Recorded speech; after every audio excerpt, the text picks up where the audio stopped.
I'm Tania Gustafson. Welcome back to the 8 Weeks is All It Takes Core Challenge. Today I'm here with Storm, Karen, Andrew, and Rebecca rocking week 6 of the program.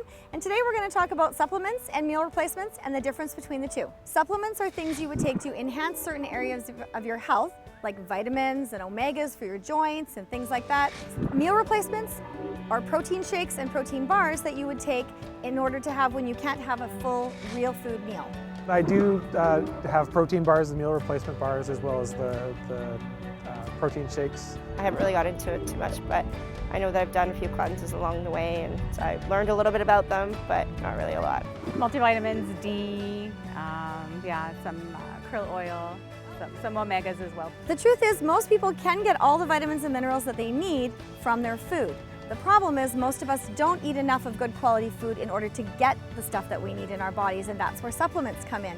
In fact, a survey done over 21,000 people showed that if they weren't taking supplements, all of them were deficient in some way. And this can affect your skeletal system, your muscular system, your brain, your heart, your lungs. So you need to have good quality supplements in order to get all the vitamins and minerals you need to function every day.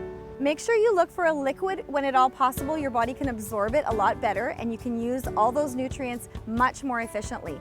Capsules would be your next bet, and then pills are last. Also, when you're reading the labels on your ingredients, make sure that they don't have a lot of extra things like fillers or artificial sweeteners or even sugar. You don't need them in your supplements. Sometimes I'd have a protein bar, but most of the time it was like a chocolate bar protein bar, like one of those ones that tastes really good and looks really nice and full of caramel and all that stuff, which really is not that great for you. Now I know how to read the labels and figure out which ones are better for you. I found for sure that with these ones, I did find that this is a lot more cleansing than the ones that I tried from the other local grocery store.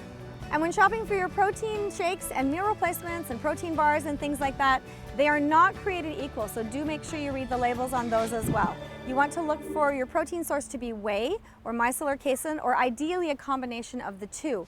Avoid soy. It's a very low quality and highly processed protein. It causes bloat. You want to avoid gluten if possible. A lot of people are very sensitive to that.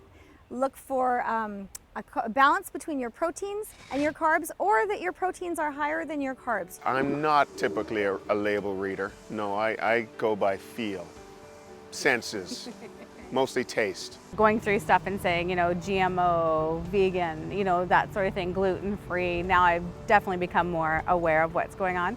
I'm noticing a lot more of me actually reading labels. Previous to starting this 8 weeks program, I did read the labels because there are some things in products that you shouldn't be eating, that if you can't pronounce it, you probably shouldn't be eating it.